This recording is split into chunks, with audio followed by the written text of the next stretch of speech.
I heard a quote the other day that I thought was really appropriate. A guy said that when the sky is falling, we all get whacked in the head. And that's certainly what it feels like in America and well, all across the world right now with coronavirus. And you may have heard that closings in Davidson County were down about 27% last month. And that's true, but the news in real estate is not all bad. So I'm here to interpret the data for you.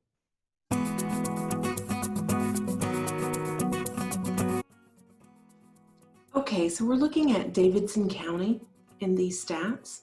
So you can see that closings were down 27% last month, and closings are a lagging indicator. It makes sense. It takes 30 to 40 days usually to close on a house. So anything that closed last month likely went under contract in March. But sales prices are a bright spot. You can see that the median home value is still up about 8% over where it was last year. Now the average price point is only up about 1.8%. So the difference there means that more homes are selling on the lower end of the market.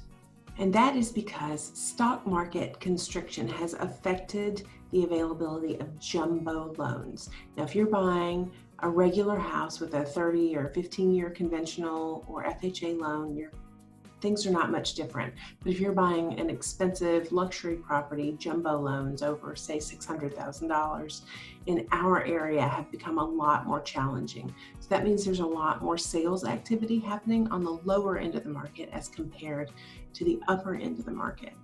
Now, new listings were also down last month. You can see about 22.8% down from the preceding year.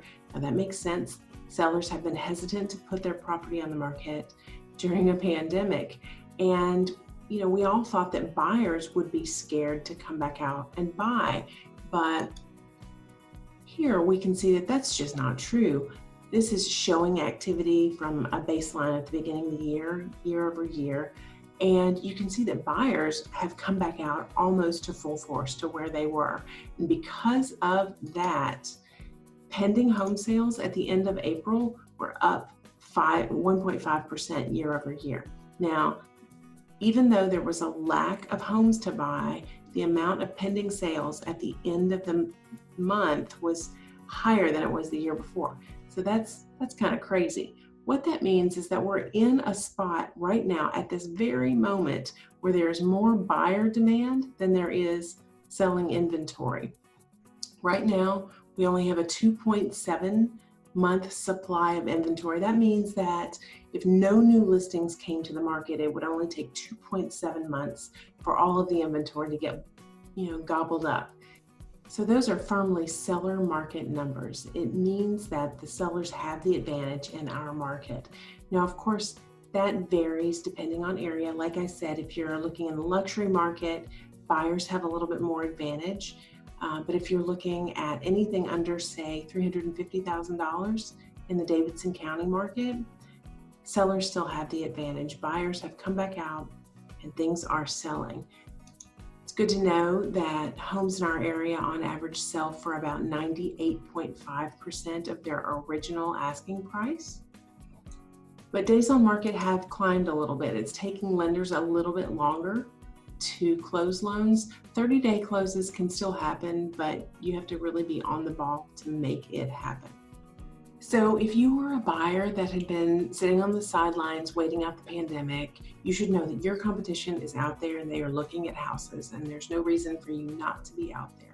Interest rates are super low, but know that if you're looking in the affordable price ranges, you might be in a little competition. Multiple offers are starting to happen again, and we expect that they're going to continue happening in this market as long as sellers stay on the sideline. Now, if you are a seller and you're thinking about entering the market this year, you should do it right now. Buyers are already out and the sellers are lagging behind. That's why the pending sales are exceeding what they had been in the year prior. Of course, if you want to meet with us, we are available to meet in person at a coffee shop. Now that everything's back open, we are happy to chat with you on the phone or talk to you via Zoom. So just let us know how we can help, and we look forward to talking to you soon.